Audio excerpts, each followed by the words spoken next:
right. Hey everyone, it's Brian from YourParanormal. I got the newest member of the team, Dan. Why don't you go ahead and introduce yourself, Dan? I'm Dan Masinga, 23 years old, currently in nursing school at YSU, work at Sheely's. That's about it. Groovy. So, when someone gets into a hobby like the paranormal, typically people have goals. What do you want to get out of this? What are your goals? I believe that a lot of people are communicated to by spirits beyond or items of possession, and I think that a lot of them don't really have a voice. I think it's important for them to have a voice, and hopefully something like this will give some people some closure on some items. It would uncover some answers. Yeah. Just kind of shed some light on some stuff that's been in the dark. Not to make a pun, but Yeah, no. I got you. Yeah, it's one of the cool things because, maybe someone's lost a loved one and they're getting into this to prove the afterlife, for example, or some people are just trying to have a once-in-a-lifetime experience. Exactly. But I like giving that voice. It's really cool. So, do you believe in ghosts? I do. Okay. Absolutely. What else we got? What are your main concerns about starting this paranormal adventure?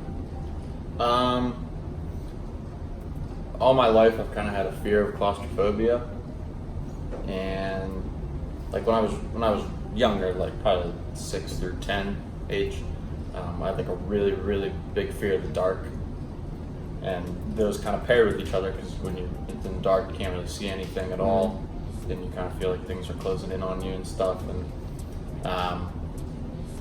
that's kind of something I'd hope to overcome through all this. Groovy. I think I can, but it's just still a little weird for me. Most people are just concerned about getting, haunted afterwards or something. No, I like that's it. all right. Yeah, hey.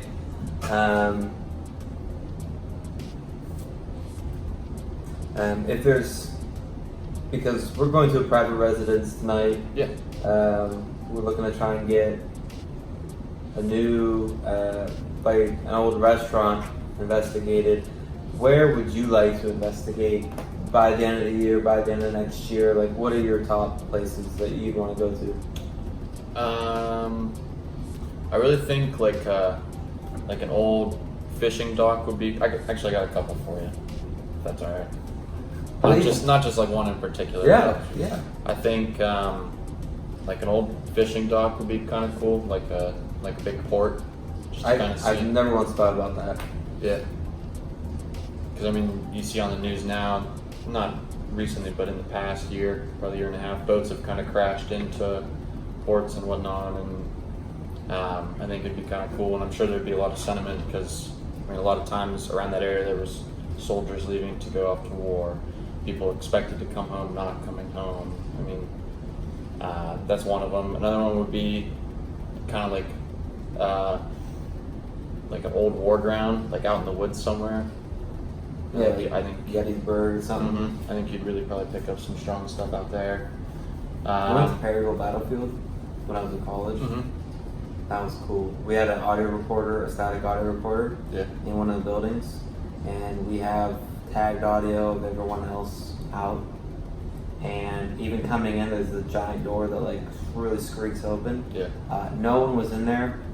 I'm sitting there listening to evidence review, 2.5 hours of just no one in there, and then I just hear fool walking around, bumping into things, everything, and then it stops creepy. for 5 minutes, and then a team comes in because you hear the giant door screech. It's crazy.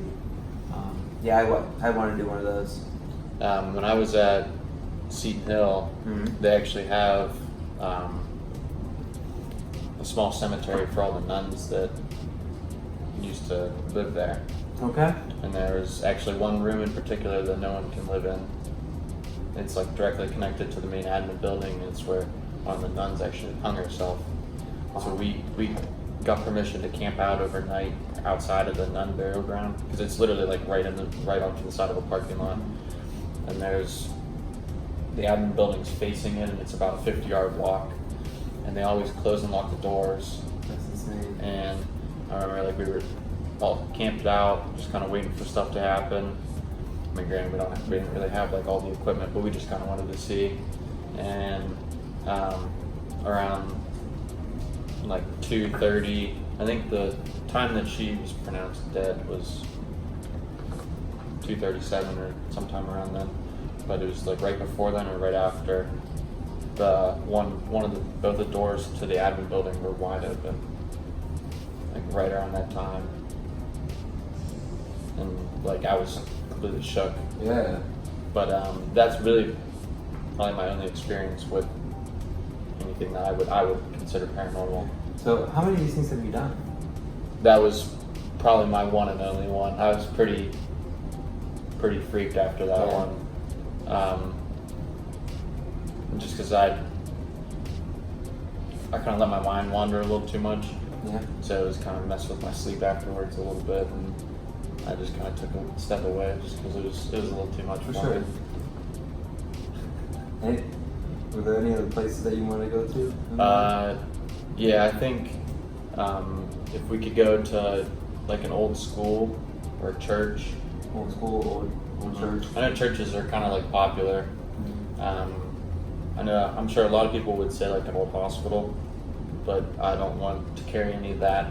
If we do find something in there, I don't want to carry any of that to the hospitals I could potentially work at someday. So I would prefer to stay clear of something like that. Although I'm sure that would be a really, really cool experience. Yeah.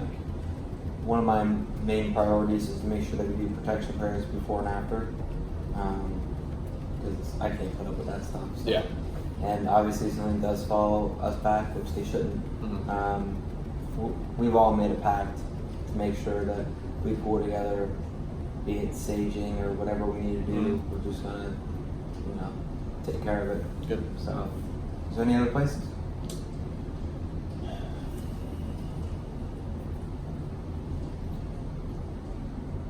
Not really anything that like we would discover, but I think I've always kind of wanted to travel to places that are known for hauntings. Yeah. Just to kind of see if, for a couple of reasons. One, to partially kind of see if what we see on TV, everything that goes on, like Ghost Adventures, and if we can kind of debunk a little bit of what they do. Yeah. Because while I also believe that media can sway you to believe a lot of things. It's true. And then also just to experience it, just to be able to say that, I stayed a night here, this is what I believe happened, and know in my heart what I heard, what I saw, what I processed. Makes a lot of sense. Yeah.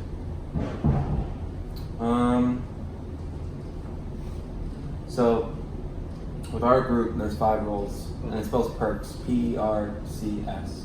The first one's the photographer, and taking pictures of everything.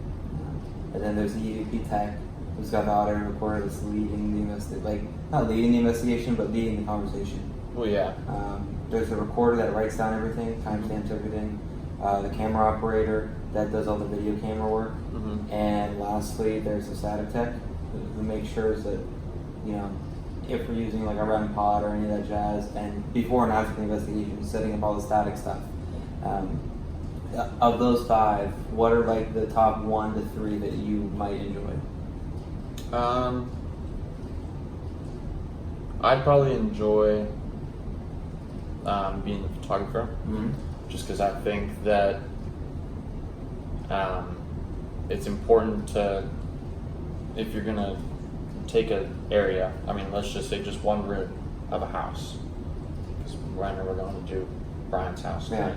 But just one room of a house, there's so many angles and so many different locations where you could get a reading that you could not pinpoint. I think it's important to be able to have someone who understands angles and direction, and being able to capture as many parts of the room in as many pictures as possible to kind of figure out exactly where we're going to find the best shot. Yeah. To where, based on a central reading, then where you would expect to see a corresponding sign of any sorts. I also think that's important because if that job is done correctly, then, well, technically if any of those jobs are done correctly, then it will go smoothly. But if you have all the evidence laid out before you, then it's very easy for the communicator to go about their job confidently, knowing that they can guide the conversation, and everything else will then follow suit. Because I think prep is very, very important, and there's just a really easy saying: if you fail to plan, then you plan to fail. Yeah. If everybody understands their role, then things will go smoothly. I like you, Dan. What are the other 2 roles that you might be best suited for?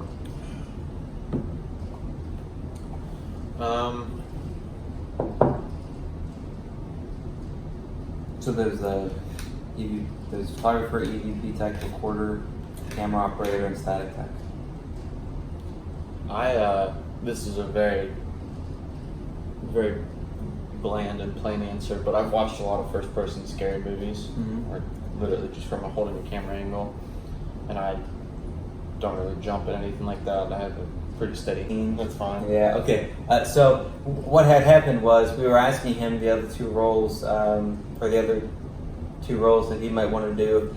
He only said just the video camera because he loves the first-person movies, and yeah. I feel like I have a steady hand and wouldn't be afraid of being right behind me or being right up in. Correct. What's happening. And then the video just cut off when he said that. Never happened to me with this phone. Had it for a year now. So, but anyways, Dan, I want to appreciate you coming out, and I just want to welcome you to the team. Thank you very much, Brian. Look Absolutely. forward to